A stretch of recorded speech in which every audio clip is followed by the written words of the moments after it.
Now, historically, I've stayed away from politics on the channel. So today, I just want to say that it's going to be like no other. We're staying way away from politics, especially in light of the fact that tomorrow, if you're watching this as it comes out today, tomorrow is election day for the United States of America.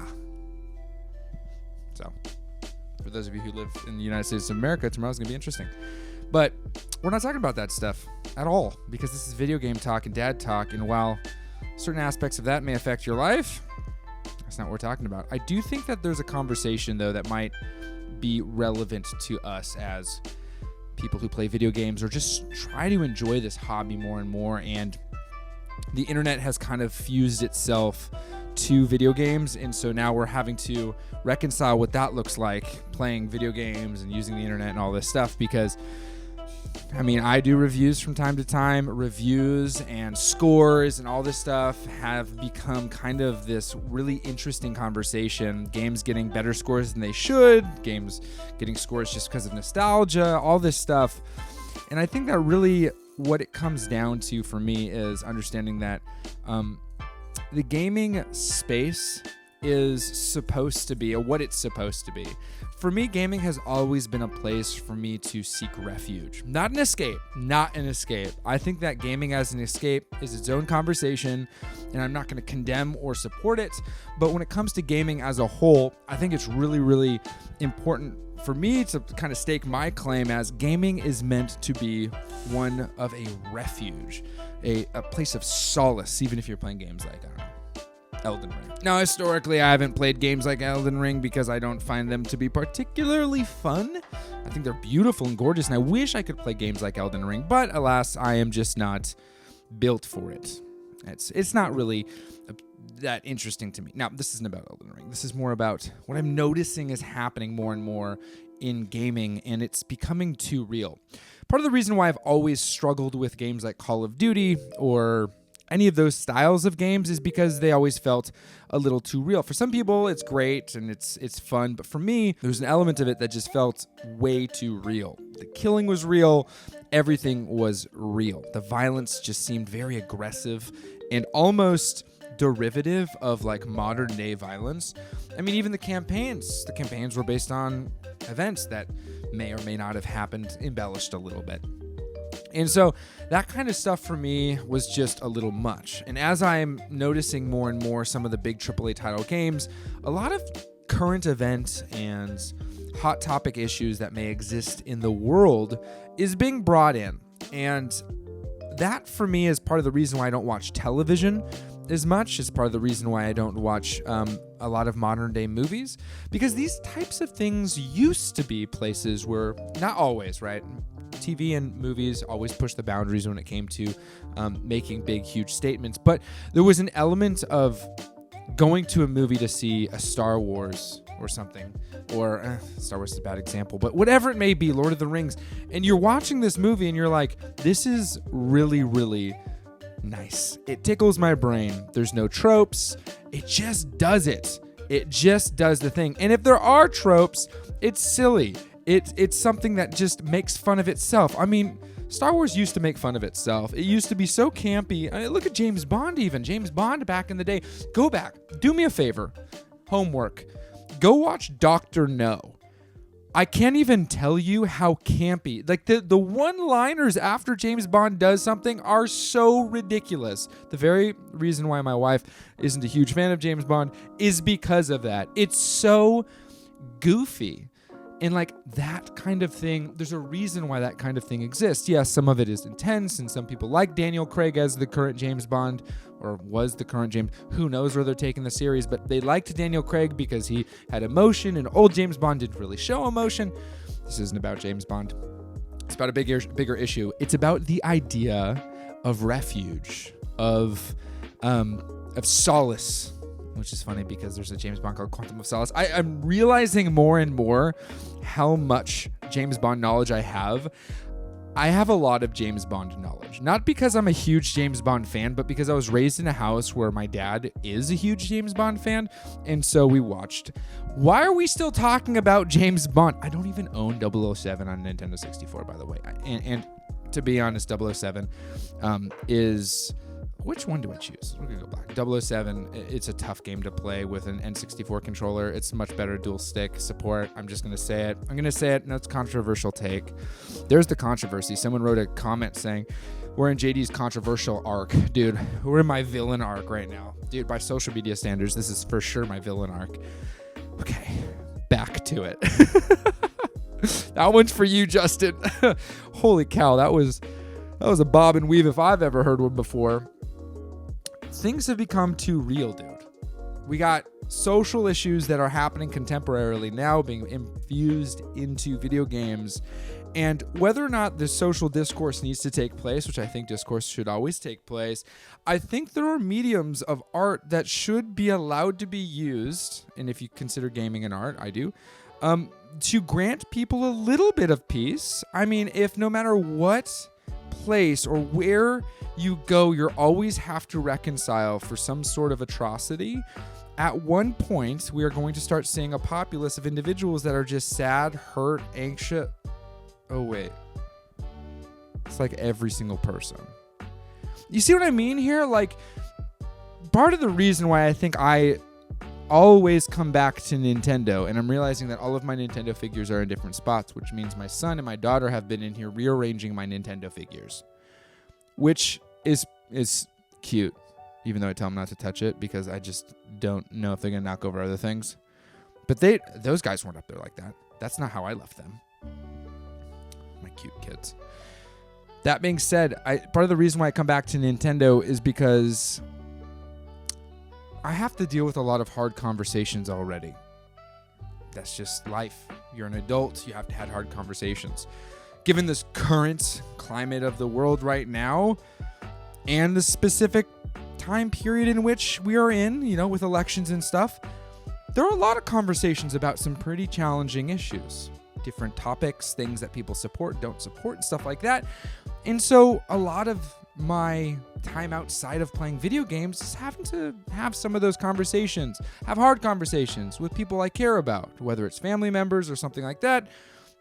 I don't agree with certain things that certain family members agree with. And we're in a time where people want to talk about it. And I feel like we've lost the ability to talk about it. And more, it's just we want to talk. And then if the other person disagrees, we want to tell them why that's bad. And for me, I feel like gaming as a whole used to be a place where you could, Halo, for instance. I never played Halo, but I've been watching this interview with the person who did double kill that guy. And there was a story he told about recording stuff, and he made a recording. He didn't know what it was for. And it was just this goofy concept, Halo. It was so cool, but the announcer in it, splatter, all this stuff. I don't even know if that's one of them. There was just so much wackiness. And now with gaming, it just feels like it's missing some of that and some of that joy publicly. But I'm here to talk about how you're being lied to. It hasn't changed. Gaming as a whole is still very much so whimsical. It's very wonderful. It is incredible. And the thing that we might have missed is that AAA gaming, what we've considered to be the gold standard for what the industry is doing, right? AAA gaming pushing the boundaries of the consoles, pushing the boundaries of the PCs, pushing the boundaries of what can be seen and interacted with. I remember when I played Battlefront for the first time, or Red Faction even, and you could destroy elements of the arena. I'm coming off of GoldenEye, where bullet holes in the walls were the best you could do. And I get on something like Red Faction, and I can blow apart a pillar, and it will stay blown apart until the end of the deathmatch.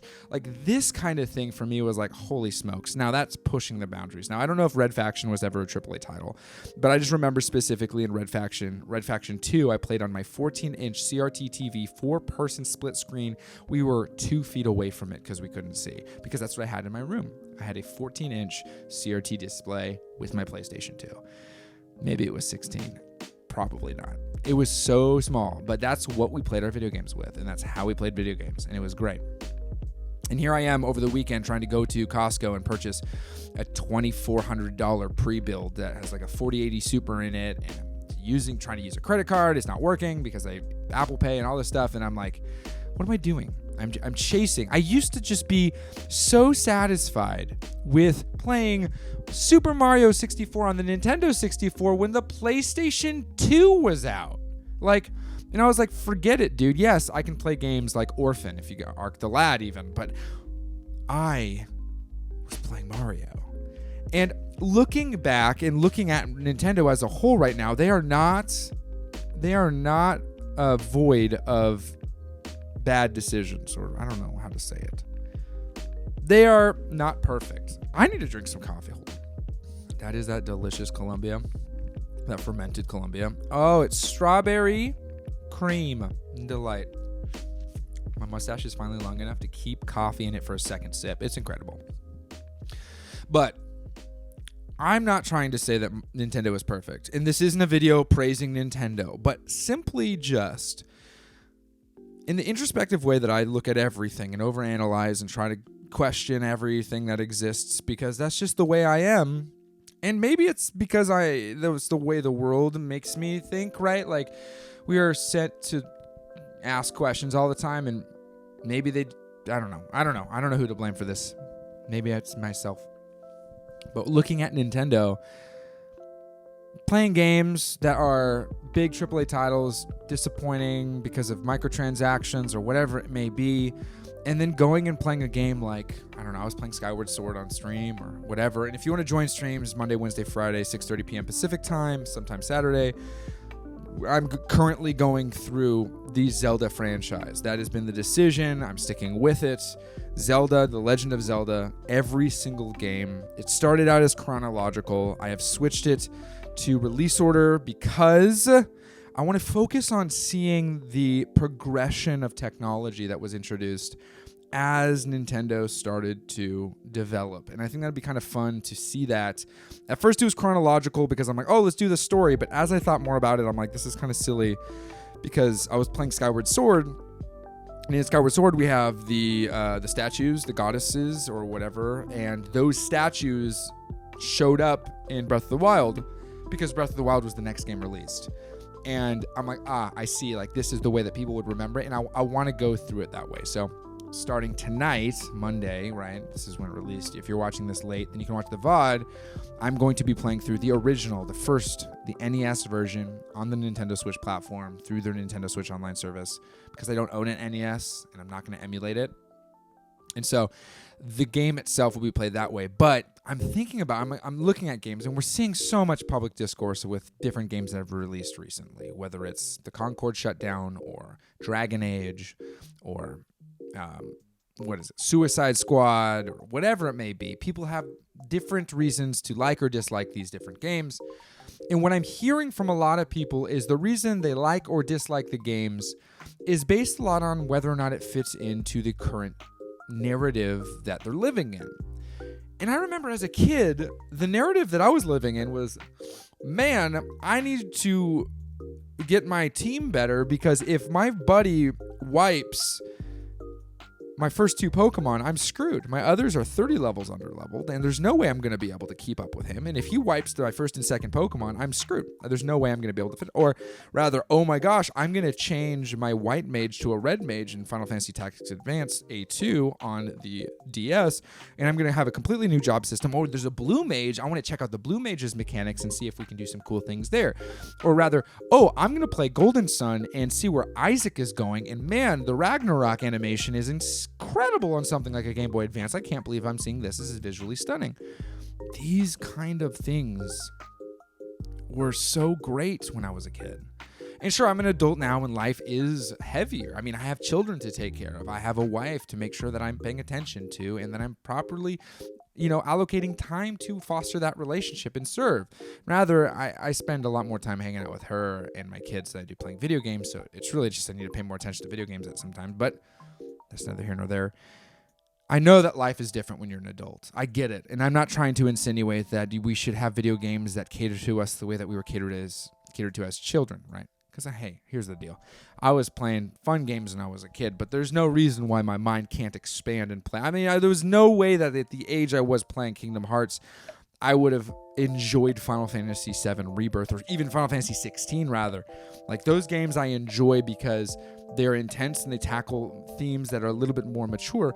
But there is still something so special about these games, and it is that though they may comment on specific things that exist in humanity, they aren't directly pandering to an audience that's been created contemporarily.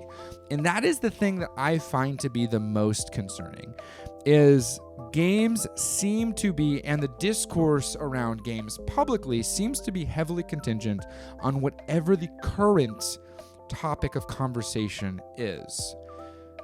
Politically. Not socially, just politically.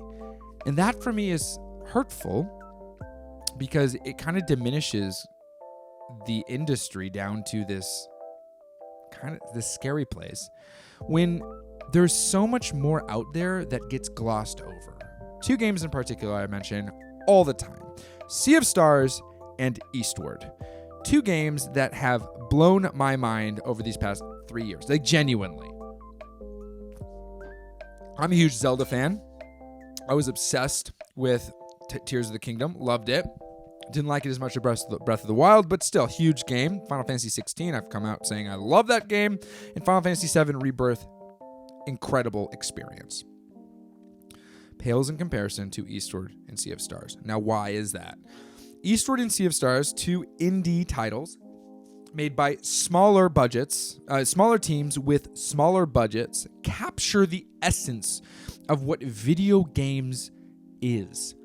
Storytelling matched with familiar yet experimental, in some ways, gaming mechanics, all packaged in a way of a complete experience.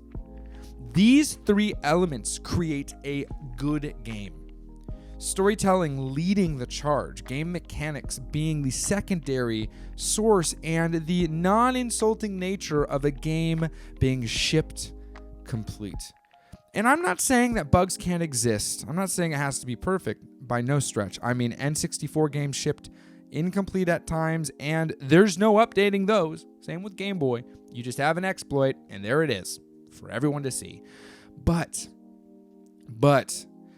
with the introduction of the internet and the access to information as well as updates, it has become uncommonplace for a game to be released complete.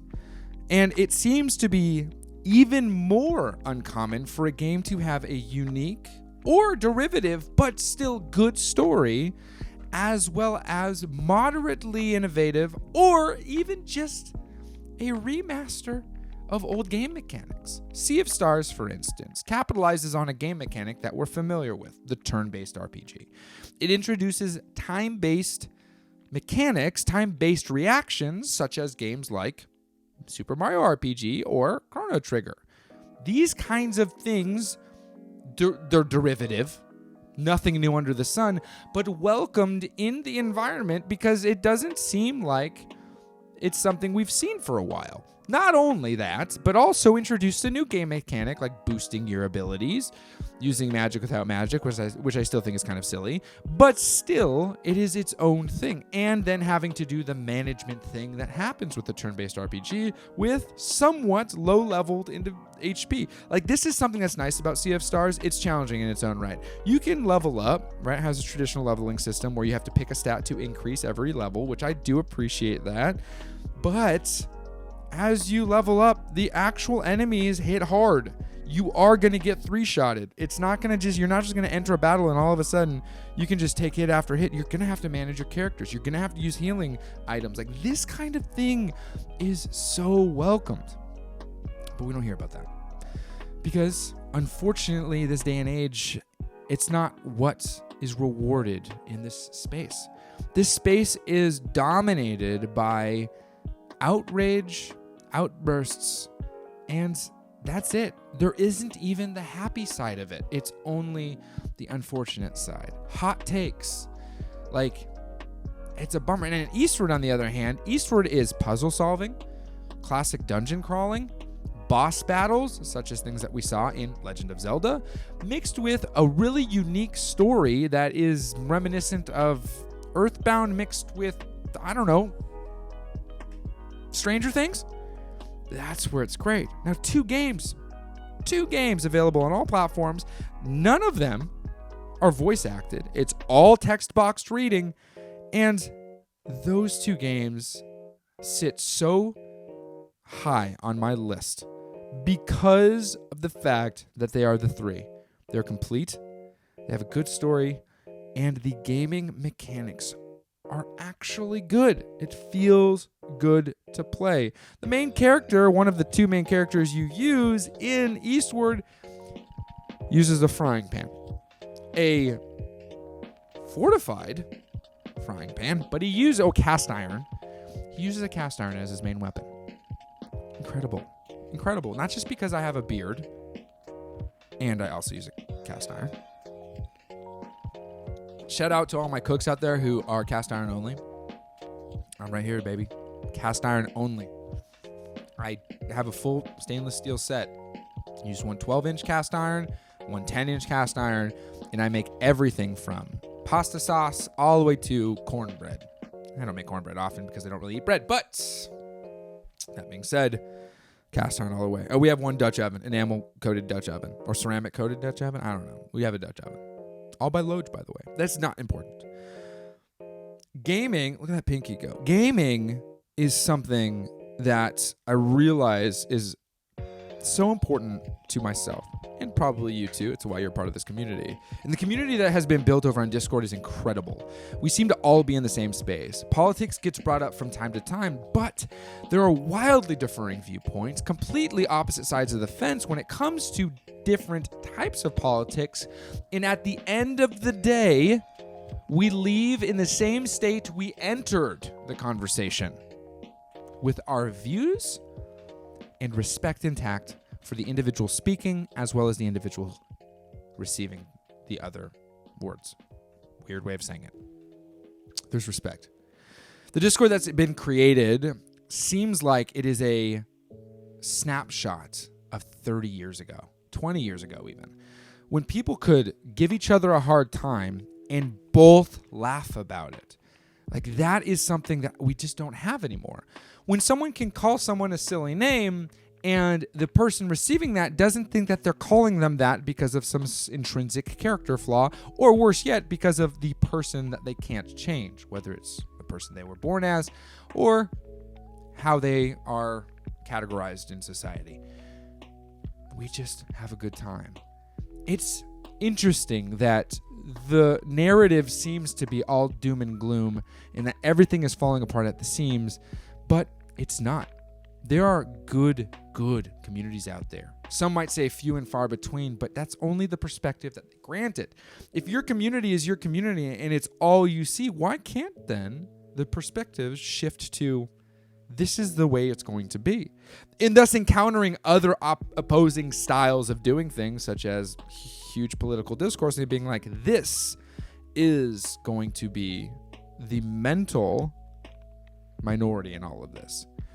I think then and only then can we really see big shift in this type of negativity that exists, is if we all as a community deem it as the minority.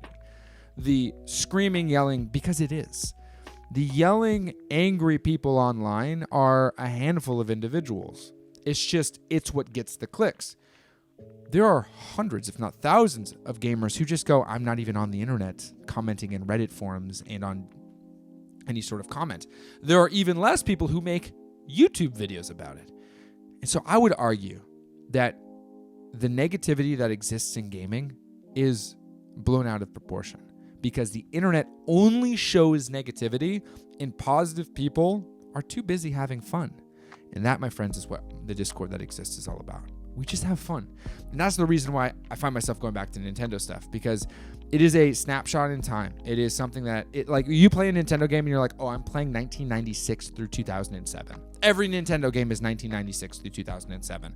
Tears of the Kingdom, 1996 through 2007. Every single one. And arguably, 1996 through 2007 are arbitrary numbers. But really, I'm trying to talk about a decade in gaming that was touted as probably perfection, right? And so that's what I'm looking at. That's what I'm trying to encapsulate here. JD Coffee is simply just a silly name that I gave myself because I like coffee and my name is JD. But really, the community of caffeine and consoles as a whole is like-minded individuals. Not like-minded in personal beliefs, but like-minded in the fact that we just are here to have fun playing video games. Like, that is truly what it's all about. And honestly, at the end of the day, there are way more of us than I think the internet wants you to believe. And I truly believe that this kind of discourse is unfortunately intentional, and the divisiveness that exists within it is also intentional. So who cares? Sayonara. Later. The best part of it all is if you don't like something, you can simply just say, not into it, and move on to yourself. You don't have to sign a petition to remove it from existence. You don't have to be a part of the group that says, no, this is why it's good. This is why it's bad. You can simply just look at something like, I don't know, pick a game. I'm not going to name any because I don't want there to be extrapolations based on the comment. But you can pick a game and say, no, not for me. I'll use one. Elden Ring. Not for me. Not for me. I don't like it. I don't like it. It's beautiful, it's gorgeous, and I wish I could, but I don't. I just don't like it. And that game is touted as one of the greatest games in gaming history right now. Not for me. I know I've said it before, and I want to say it again because of how controversial it can be. I mentioned it because of how silly it was, but I'm not a fan of Halo. I don't dislike it, but I'm not a fan of Halo. I wish Splatoon was better, but it's not, so. Fortnite is the only multiplayer shooting game I play. And even that I don't really play much anymore because I'm so obsessed with playing games that have stories. All right. Join me on Twitch. Have a good time over there. And the PlayStation 5 Pro is coming out, and I've restored my pre-order for it because I'm very curious how it's going to increase the gameplay. So I want to see. And if it doesn't increase it much, it's going back because I ordered it from a place that takes returns. Don't tell them. Okay? Cool. Drink your coffee, play more, and be kind.